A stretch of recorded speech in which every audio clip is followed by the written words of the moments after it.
Piso and the rest, that the entertainment was given to the son of a Roman emperor, not of a Parthian king. At the same time he threw his crown on the ground with a long speech against luxury, which, though it angered Germanicus, he still bore with patience. Meantime envoys arrived from Artabanus, king of the Parthians. He had sent them to recall the memory of friendship and alliance, with an assurance that he wished for a renewal of the emblems of concord, and that he would, in honour of Germanicus, yield the point of advancing to the bank of the Euphrates. He begged meanwhile that Vonones might not be kept in Syria, where by emissaries from an easy distance he might draw the chiefs of the tribes into civil strife. Germanicus' answer as to the alliance between Rome and Parthia was dignified. As to the king's visit and the respect shown to himself, it was graceful and modest. Vonones was removed to Pompeiopolis, a city on the coast of Cilicia. This was not merely a concession to the request of Artabanus, but was meant as an affront to Piso, who had a special liking for Vonones because of the many attentions and presents by which he had won Plancina's favour. In the consulship of Marcus Silanus and Lucius Norbanus, Germanicus set out for Egypt to study its antiquities. His ostensible motive, however, was solicitude for the province. He reduced the price of corn by opening the granaries, and adopted many practices pleasing to the multitude. He would go about without soldiers, with sandaled feet, and apparelled after the Greek fashion, in imitation of Publius Scipio, who, it is said, habitually did the same in Sicily, even when the war with Carthage was still raging. Tiberius, having gently expressed disapproval of his dress and manners, pronounced a very sharp censure on his visit to Alexandria without the emperor's leave, contrary to the regulations of Augustus.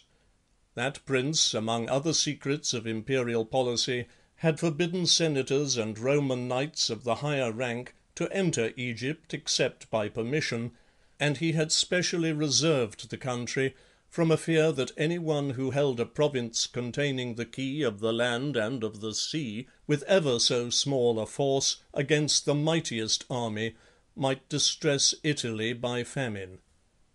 Germanicus, however, who had not yet learnt how much he was blamed for his expedition, sailed up the Nile from the city of Canopus as his starting point. Spartans founded the place because Canopus, pilot of one of their ships, had been buried there, when Menelaus, on his return to Greece, was driven into a distant sea and to the shores of Libya. Thence he went to the river's nearest mouth, dedicated to a Hercules, who, the natives say, was born in the country and was the original hero, others, who afterwards showed like valour, having received his name. Next he visited the vast ruins of ancient Thebes. There yet remained on the towering piles Egyptian inscriptions, with a complete account of the city's past grandeur.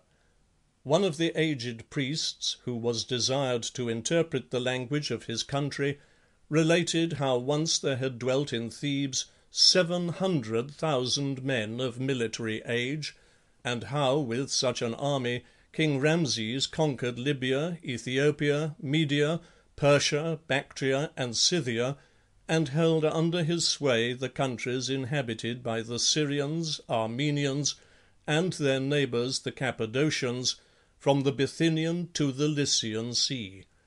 There was also to be read what tributes were imposed on these nations, the weight of silver and gold, the tale of arms and horses, the gifts of ivory and of perfumes to the temples, with the amount of grain and supplies furnished by each people, a revenue as magnificent as is now exacted by the might of Parthia or the power of Rome.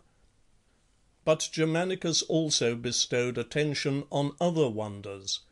Chief of these were the stone image of Memnon, which, when struck by the sun's rays, gives out the sound of a human voice, the pyramids rising up like mountains amid almost impassable wastes of shifting sand, raised by the emulation and vast wealth of kings, the lake hollowed out of the earth to be a receptacle for the Nile's overflow, and elsewhere the river's narrow channel and profound depth, which no line of the explorer can penetrate.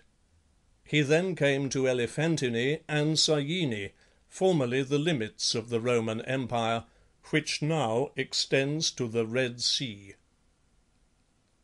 End of Book 2, Part 3. Recording by Graham Redman.